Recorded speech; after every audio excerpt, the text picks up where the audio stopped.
what the passage is from yesterday. So, to be a scientist, this is paragraph 2, right? So, to be a scientist requires not only intelligence and curiosity, but passion, patience, creativity, self-sufficiency, and courage. It is not the courage to venture into the unknown. It is the courage to accept, indeed embrace, uncertainty. For, as Claude Bernard, the great French physiologist of the 19th century, said, science teaches us to doubt.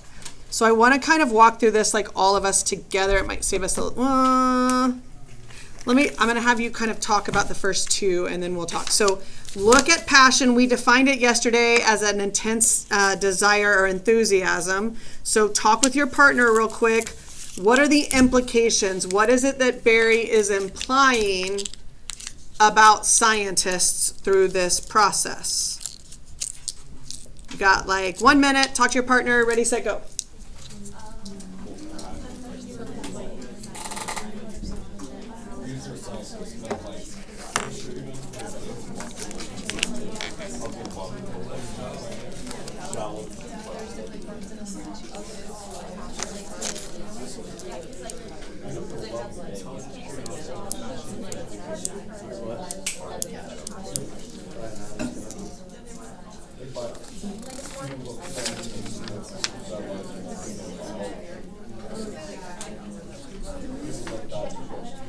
Hey Braden, all the things are online. You can copy his, but you might want to like speed through the video when you get home just so you can hear kind of like the process of the questions that we ask.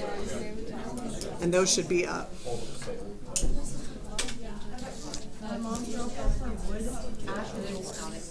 All right, so let's start.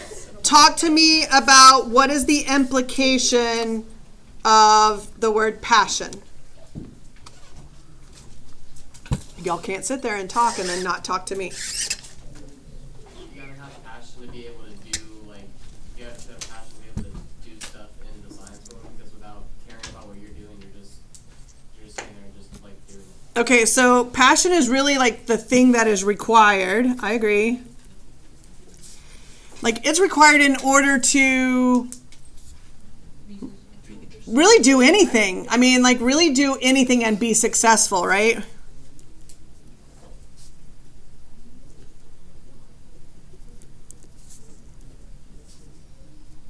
I mean, I guess you can completely hate something and still be successful. You know, some teachers are like that. Not me, though. Welcome to Buc-ee's. Okay, that's true. I think scientists could be the same way, because without starting with that passion, what's going to happen when they like have difficulties? You're going to give up. I mean, think about anything that you've ever tried to do that your parents are like, yeah, you need to go do this. Like, I tried to make my kid play soccer, and she was like, at a young age, like, absolutely not.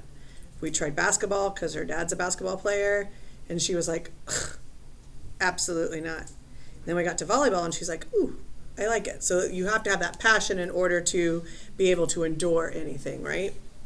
All right, turn to your partner. What about patience?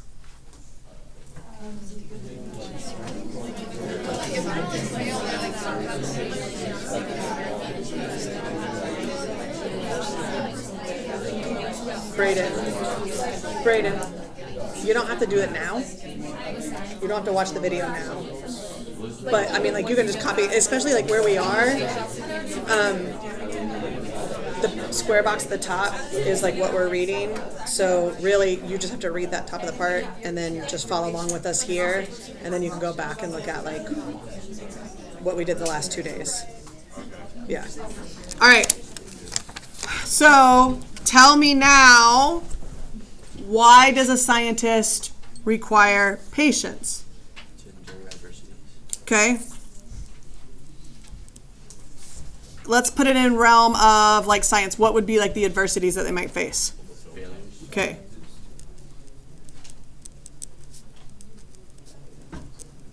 Okay.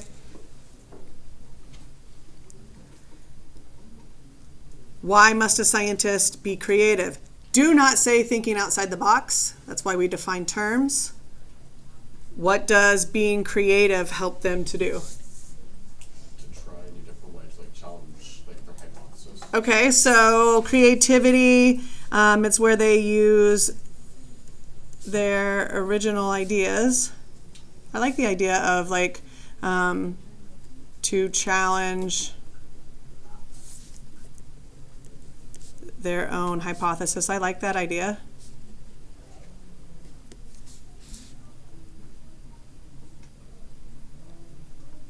And what else did we say? Like somebody said it, I think, like we also have to use like their original ideas to not only like prove or challenge their hypothesis, but also what?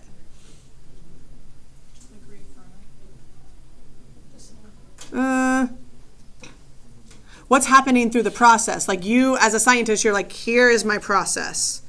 Here is like the steps of what I'm going to do. And then we get to step 22. And step 22 like is completely wrong and changes like the path of where you want your data to go. So what else would they use those original ideas to do? To what? To problem solve. Yeah, I mean the ability to like problem solve the errors, right? Or problem solve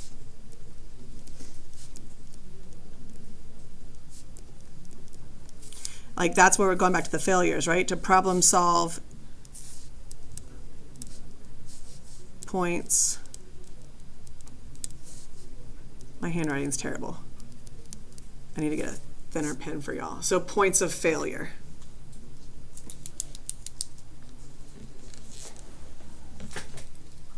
All right.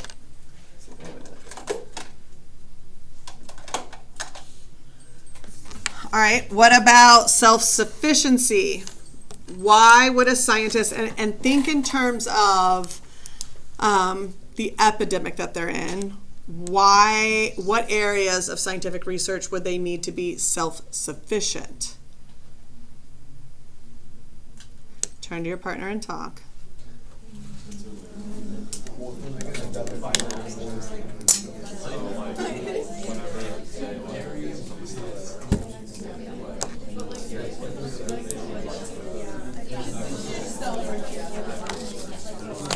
Cam, if you want to move, you can. Either up or you can sit by yourself. All right. Why do they need to be self-sufficient? In what areas and like why?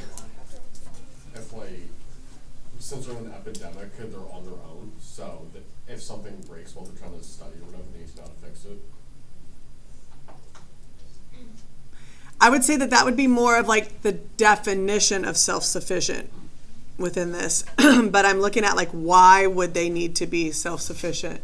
I feel like every scientist has like their own task to do. So if you can't solve something, you can't go to your like other scientists and be like, hey, can you help me with this? Because they're already on their own task. Okay, so and if we took, I like the idea of that. So, and if we think about in an epidemic, we're pulling a ton of scientists together, right? And do we all want them working on like one approach? That's not efficient, right? Like we want them all working on different approaches to find like a solution. So along those lines, like each scientist has their own approach to find a solution.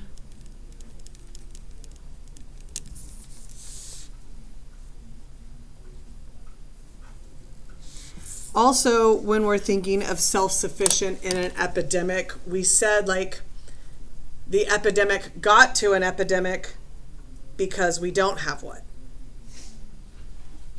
Previous knowledge. We don't have previous knowledge. We don't have like a cure or anything, right? So why do they need to be self-sufficient? Because they can't depend on any previous knowledge, right? Because there is none here.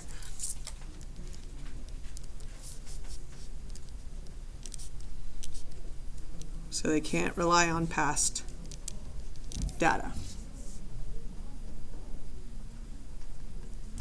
All right. in what ways would a scientist need to be courageous? They need to want to have the ability to like do something that scares them. In this process, where would they have to rely on that courageousness? What about them? Scared to not succeed. Okay, yeah.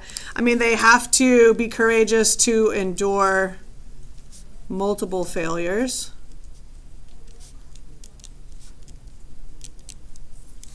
Kind of like y'all here, you got to be courageous enough to offer wrong answers so we can get to the right one.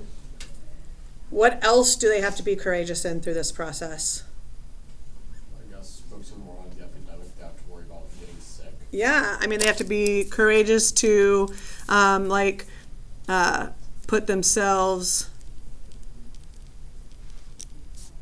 at risk, because if we are looking at an epidemic, again, we don't have the data, we don't have any cure, so what happens if they catch it, right? Like they can't be worried about that because their end goal is I've got to help people. I would also say in an epidemic, but also in scientific research, they have to be courageous to challenge other people's theories or ideas. They also have to be able to accept criticism of their own steps, right? They have to be courageous to push through that criticism. So I would say courageous to accept criticism. What was the first thing I said? Challenge. Thank you. That 50-year-old brain is kicking in.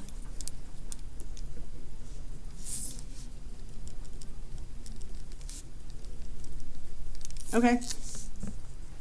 So I know it is an additional step when we are doing analysis, but what I like about this process is we're not in a hurry, and there is so much difference, because when you're looking at rhetorical analysis, the true purpose of it is we have to look at know the true definition of a word.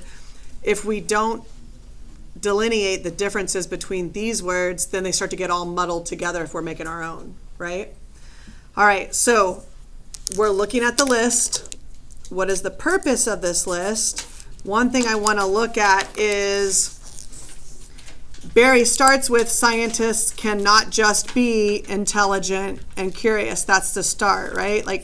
They are not only just intelligent and curious. Who believes that? Oh yeah, scientists, they're super smart, and then they're always trying to question things and find answers. Who thinks that? Yeah, the common people, the public. I mean, I would say it's almost like a stereotype, right? Okay. So keep that in mind when you're analyzing this. When we talk about a list, what were some of the questions that we asked for the list?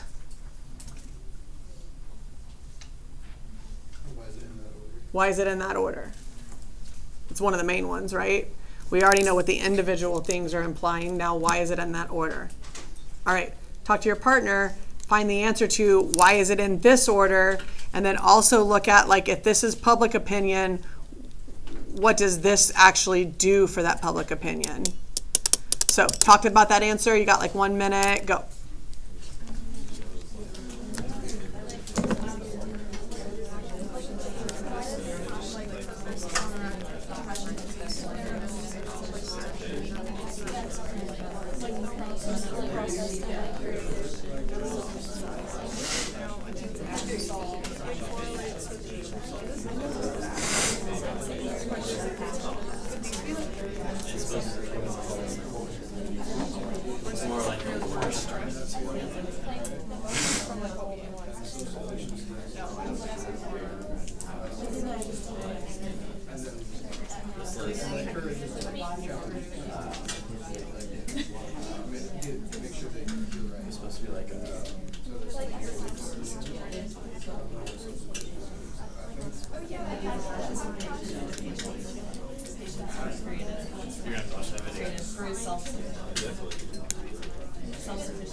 All right, so now we're looking at like what is the value of the order of that list? What did we decide? Is it like the order of like importance, so like you need to have that to be like a good scientist? Go a little further. What do you mean? Like if like whatever's like kind of listed first, like maybe that's more important to have to be like a successful scientist. Okay. So you think passion is more important than the courage? Is that what we're kind of getting to? Maybe, I don't know. Okay. All right. What else? Is it like the order of emotions you have to have through each step of the science experiment? What do you mean? Like, to start the project, you have to have passion to even start it in the first place. Okay. Then patience, creativity, and self-sufficiency, like, get through the problems. in Yep. the experiment. Yeah. I think I would go more with that definition than order of importance, because then what you would have to do is you'd have to disprove why like passion isn't as important as patience, and then why creativity is more important than patience. So I like the idea of it goes in that order, because just like the scientific process where things build on each other, you have to have the previous trait in order to move to the next trait, right? Okay, so the order of the list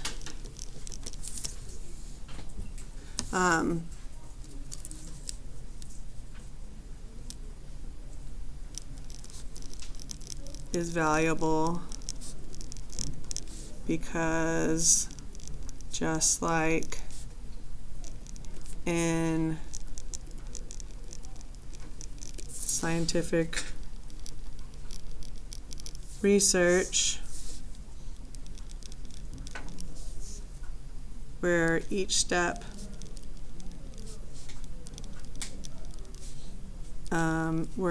is essential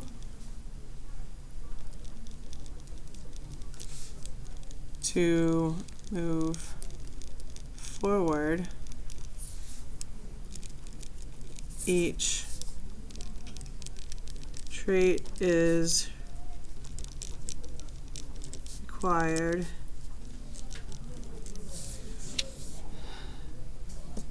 in order to possess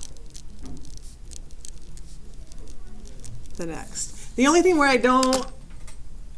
that will trip you up is the first one of passion, but then you can say like why passion is first, right? Like you must have that passion before you are able to even move forward or able to have the idea or the drive to create a hypothesis or to struggle through everything, right? So I would also probably in that one explain why the value of passion is first. Now let's look at, if this is public opinion, I would say that this is more like one-dimensional, simplistic,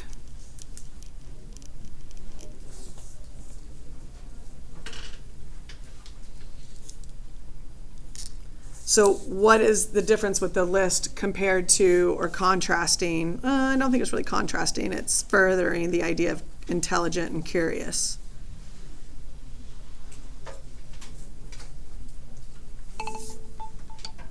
What does that show? We're already done with our class period. This is how much time we wasted in the beginning. No, are we? Why am I was like, where did the time, why do I have 10? I was like, why is it 10:26? Okay. I was like, where did the time go? What value does that list have?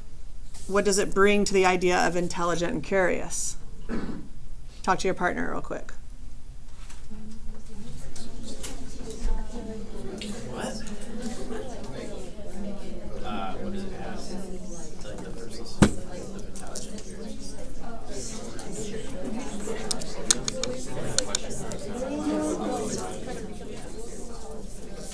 And it's like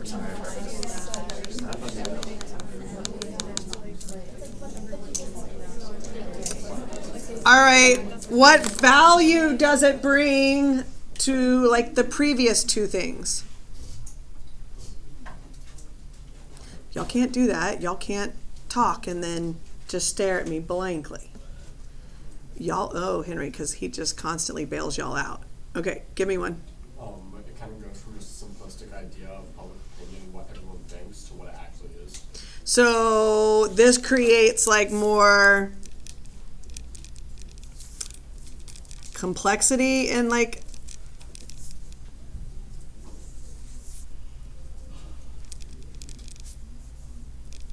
what a scientist needs. It makes it more three-dimensional, right? Like if something is one-dimensional, it's very flat. If it's three-dimensional, then we see how complex things are. So where public opinion is like, oh yeah, they're just a bunch of nerds, we have to understand the complexity of that, right? So that's why that when we're given this, it's not just this, it's this. We want to now compare the two. Like, why is this furthering that idea? Okay, looking at the next one, what is the purpose of the anaphora and antithesis in the second and third sentences? What do we say an anaphora is? Repetition of what? Yep, repetition at the beginning. Antithesis we simplified to mean like what is an antithesis? Contrast, yeah. Contrast, opposing views, yeah. Okay, so here's what we're going to do.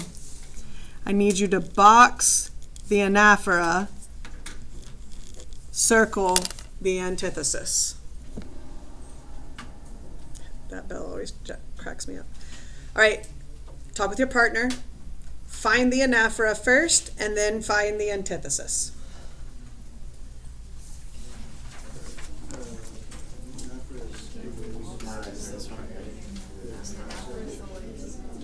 Wait, no, it's this right here. It's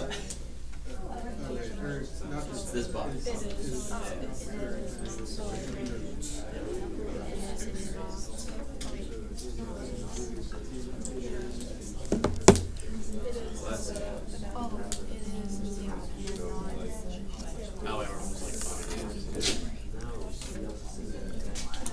All right, so where is the anaphora? Where is the repetition?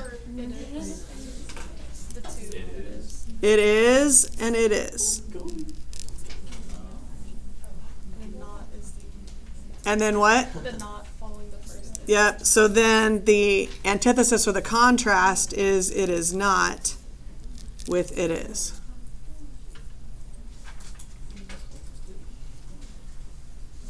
Yeah? So remember how we like label things 2 or 3 different things? What we'll start to do when we start writing is we work to, you want to find the label, if you have like 2 or 3 that you feel the most confident in analyzing. If I'm looking at these 2 things, I would tend to maybe look more at the contrast than the repetition, because it is, if you talk about the value of that repetition, you almost are overlooking the content of what's in there, right? So, why does Barry start with what scientific research or what it means to be a scientist? Why does he start with what it isn't and then moves into what it is? Think in the realm of scientific research. Turn to your partner. Why are we starting with it is not, what it is not, and then getting to what it is? You got like a minute? Go.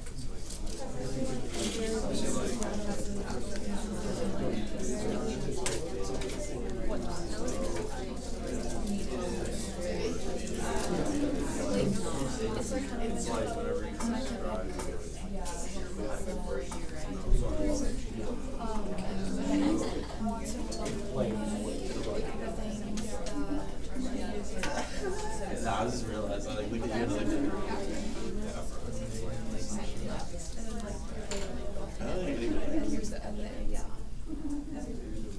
Okay.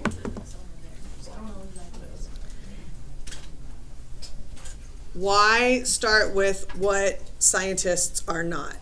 Like what traits they are not? Because you often fail before you succeed. And like the scientific process, you fail, and then you get to succeed. Okay, so how does that represent what it, like the language in it? You're on the right path. It up here it says it's telling you what it's not before it tells you what the truth is. Okay, so then what is the it is not represent in that scientific process? Your failures. Yep. So you'll hear me like where I talked about like mimicking, paralleling, and what was the other one? Mirrors. I also use like the language of just like. So, hold on, please. That's fine. We are like last week doing this. We have to. We have to. We're gonna sit with this. I can send them at the end of class. Okay. Okay. All right. Thanks. Bye. I am going to up front, and at the end of class because you can't miss this. I think it's up front or either the counselor's office. One of the two. Okay, so you'll hear me use the language of just like. So just like in scientific research where failure is failure is what? No, I didn't want to say required. Failure is necessary, acceptable. Well, just like in scientific research where failure, I would say, leads to a new approach or data.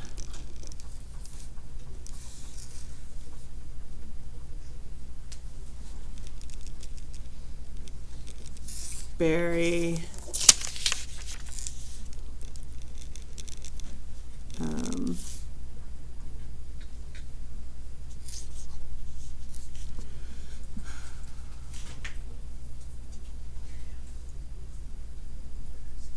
I want to go like something where,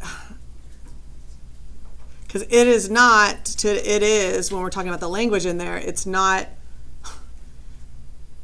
is not a failure to recognize that, right? So it is not the courage to venture into the unknown. It is the courage to accept. So Barry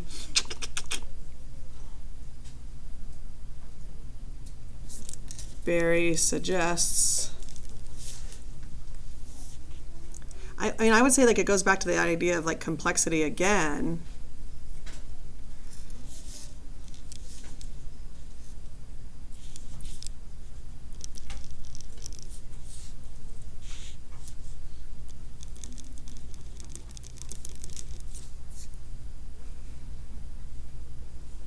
And I want to look at the language of like, it is not the courage of venturing into the unknown. Like it's not just like going out there, right? Like that's not what makes them courageous and makes them great. It's the courage to embrace that failure, right? So Barry suggests that scientists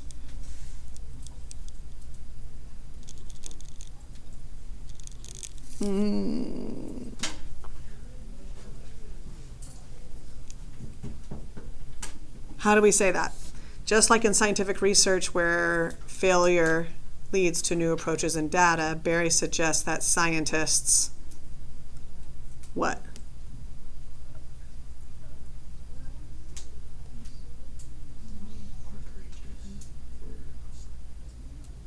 We don't want to use their words, so what did we decide? Are able to follow like a similar path of their own. So like a parallel path to it, just with their emotions. So Barry suggests that scientists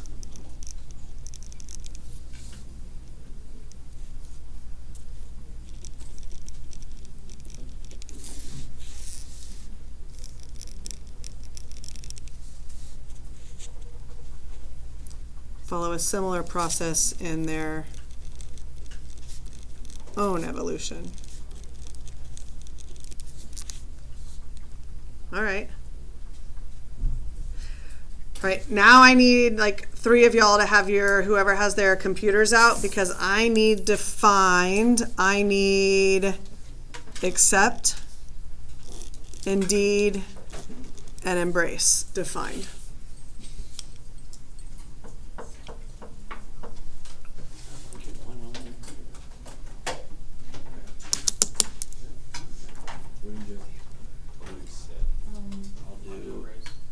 Okay, embrace, accept. I think either one of y'all are doing that. And then, wait, you're doing indeed. I just say What do you have? accept. Yep, go for it. Consent to receive, and then in parentheses, a thing offered. Go to the next one. Believe or come to recognize an opinion, explanation, etc. as valid or correct. Belief or come to recognize. Was that a what? An opinion, explanation, etc.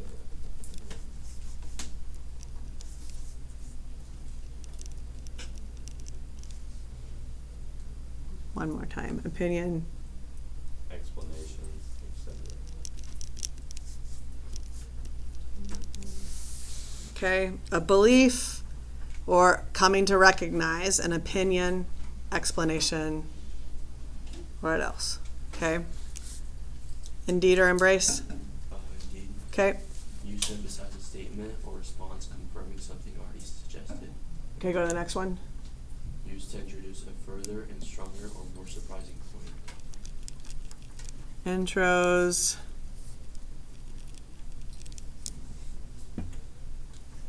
A more what? My 50-year-old brain is coming in. Just further introduce it. Further, stronger point. More interesting, isn't that in there? Read that last second definition again. Use to introduce a further and stronger or more surprising point. So more surprising, sorry, my handwriting. More surprising or stronger point. Okay. Because like what we want to do when we're looking at a definition, we have to look at it in the context of the passage, right? So the first one of like indeed, that didn't really make sense, right? Okay, what about embrace? Accept or support a belief, theory, or change willingly and enthusiastically. So I'm going to change this around. Willingly or enthusiastically. Accepting a belief or idea. Yeah.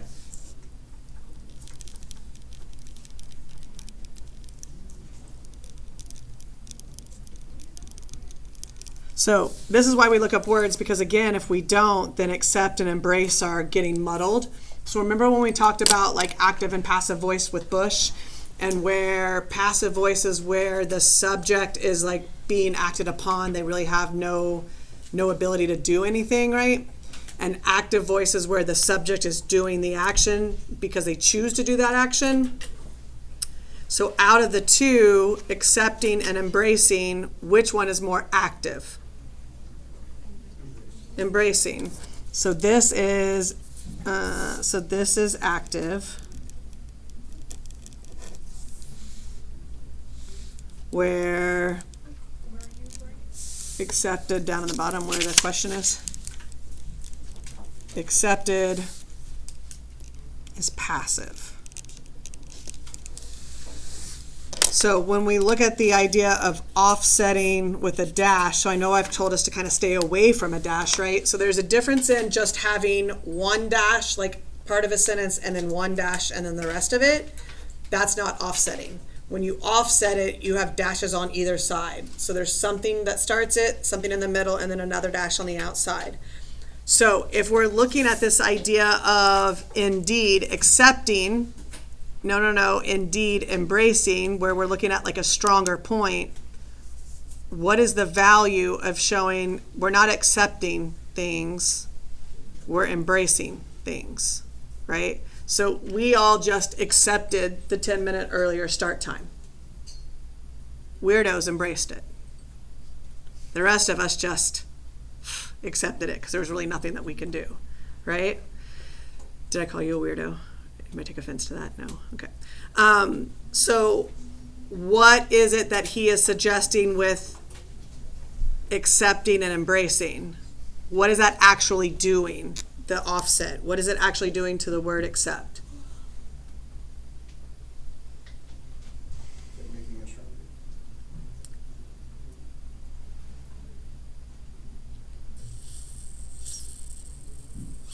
I feel like that might be a little empty. How is it making it stronger?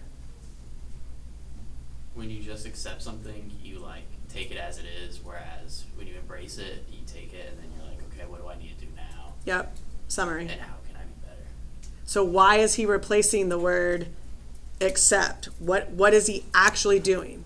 Where he says accept and then he's like replaces it with embrace. He's further introducing it using indeed. Right? No? Because it's kind of your job to question everything, so that's where the passion comes in as well. No. It's like correcting himself. There you go. He's correcting it, right? So the idea of accepting is a passive action. So Barry corrects.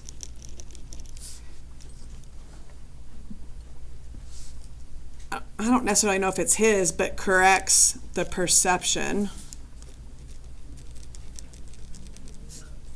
of passive action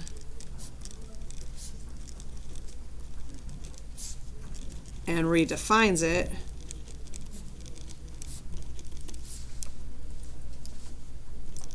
with active action. How is that like the scientific process?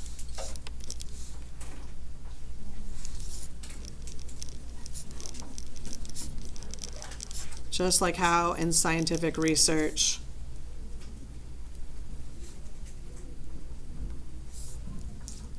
so if he's redefining what is that like in scientific research?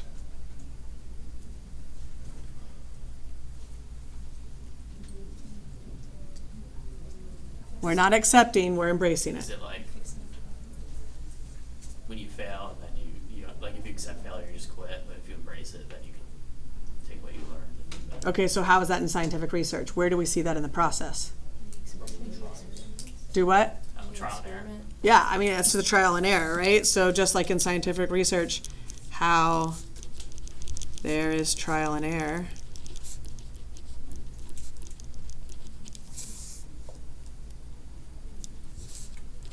The scientist has to continually choose to create new approaches or solutions. So I like that we use the definition, but then we have to put that definition back in a very specific realm in scientific research. All right, take out or look at the page that you picked up from me today. I should be in here tomorrow, but just so that you know, tomorrow this is due. Or sorry, tomorrow this is what you're doing. So I'll have this up on a slide. So we're doing all of 6 and all of 7. That's due Friday morning when you walk in. Whether you're at the pep rally or not, PAL, Stuco, cheer, all the things, this is due Friday when you walk in. Okay? So I have on there like we need to do the pieces and parts of the metaphor like we did for Bush. These we need to define the difference of this. And then on the back, we need to define, we need to look at the ellipses here, and then we need to define all those things in there. So just kind of like we've been doing, right, where we've been defining all the things and working through those, we need to do the same thing here. I'll be in here tomorrow, but I don't care where you are tomorrow. This is a grade on Friday. Okay, all right, y'all can put up.